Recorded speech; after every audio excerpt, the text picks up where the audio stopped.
ምስጋና ለእግዚአብሔር ይሁን። የዮሐንስ ራእይ ምዕራፍ 5 በዙፋኑ ላይም በተቀመጠው በቀኝ እጁ ላይ በውስጥና በኋላ የተጻፈበት በሰባትም ማኅተም የተዘጋ መጽሐፍን አየሁ። ብርቱም መልአክ መጽሐፉን ይዘረጋ ዘንድ ማኅተቦቹንም ይፈታ ዘንድ የሚገባው ማን ነው ብሎ በታላቅ ድምፅ ሲያውጅ አየሁ።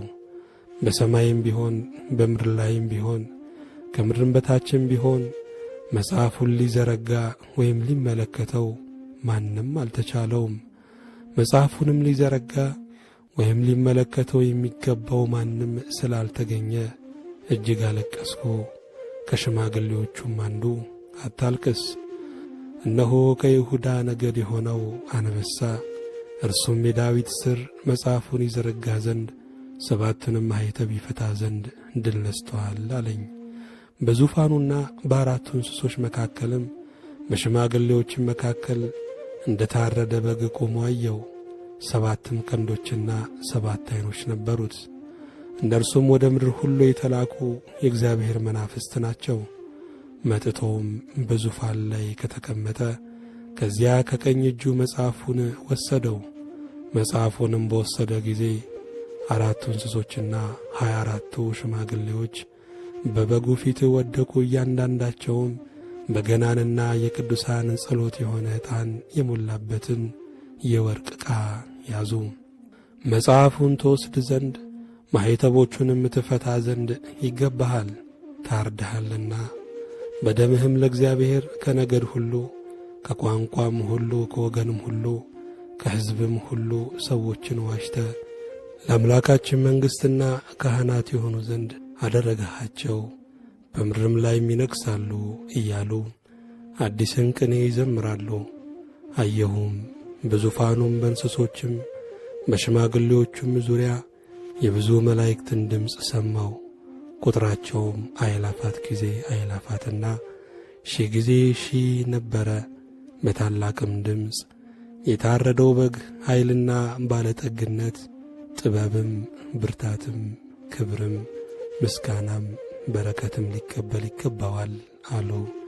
በሰማይና በምድርም ከምድርም በታችም በባሕር ላይም ያለ ፍጥረት ሁሉ በእነርሱም ውስጥም ያለ ሁሉ በረከትና ክብር ምስጋናም ኃይልም ከዘላለም እስከ ዘላለም በዙፋኑ ላይ ለተቀመጠው ለበጉም ይሁን ሲሉ ሰማሁ።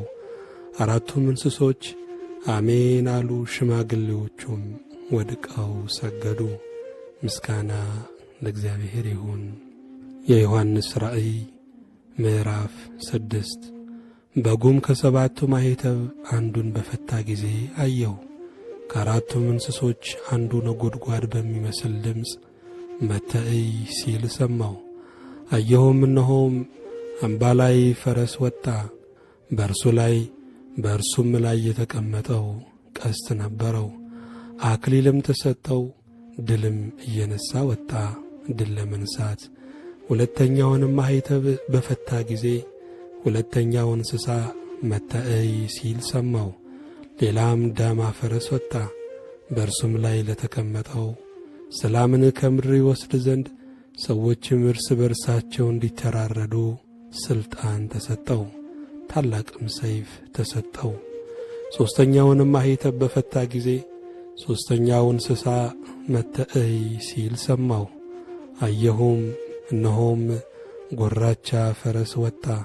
በእርሱም ላይ የተቀመጠው በእጁ ሚዛን ያዘ። በ4ቱም እንስሶች መካከል ድምፅ 1 እርቦ ስንዴ በዲናር 3 እርቦ ገብስም በዲናር ዘይትንና ወይንንም አትጉዳ ሲል ሰማሁ። 4ተኛውንም ማኅተም በፈታ ጊዜ የ4ተኛው እንስሳ ድምፅ መጥተህ እይ ሲል ሰማሁ። አየሁም፣ እነሆ ሐመር ፈረስ ወጣ። በእርሱም ላይ የተቀመጠው ስሙ ሞት ነበረ። ሲኦልም ተከተለው።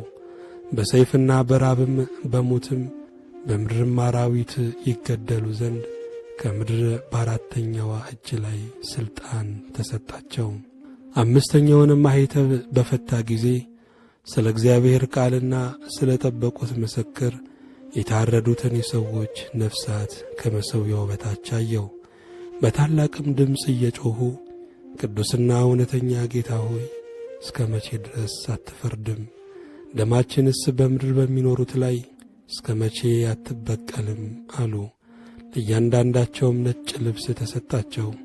እንደ እነርሱም ደግሞ ይገደሉ ዘንድ ያላቸው የባሪያዎች ባልንጀራዎቻቸውና የወንድሞቻቸው ቁጥር እስኪፈጸም ድረስ ገና ጥቂት ዘመን እንዲያርፉ ተባለላቸው። ስድስተኛውንም ማኅተም በፈታ ጊዜ አየው። ታላቅም የምድር መናወጥ ሆነ። ፀሐይም እንደ ማቅ ጠጕር ጥቁር ሆነ፣ ጨረቃም በሞላው እንደ ደም ሆነ። በለስም በብርቱ ነፋስ ተናውጣ ቃሪያዋን ፍሬ እንደምትጥል የሰማይ ከዋክብት ወደ ምድር ወደቁ። ሰማይም እንደ መጽሐፍ ተጠቅልሎ አለፈ። ተራራዎችና ደሴቶችም ሁሉ ከስፍራቸው ተወሰዱ። የምድርም ነገሥታትና መኳንንት፣ ሻለቃዎችም፣ ባለጠጋዎችም፣ ኃይለኛዎችም፣ ባሪያዎችም፣ ጌቶችም ሁሉ በዋሾችና በተራራዎች ዓለቶች ተሰወሩ። ተራራዎችንና ዓለቶችንም በላያችን ውደቁ፣ በዙፋኑም ከተቀመጠው ፊት ከበጉም ቁጣ ሰውሩን፣ ታላቁ የቁጣው ቀን መጥቶአልና ማንስ ሊቆም ይችላል? አሏቸው። ምስጋና ለእግዚአብሔር ይሁን።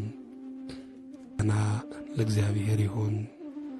የዮሐንስ ራእይ ምዕራፍ 5 በዙፋኑ ላይም በተቀመጠው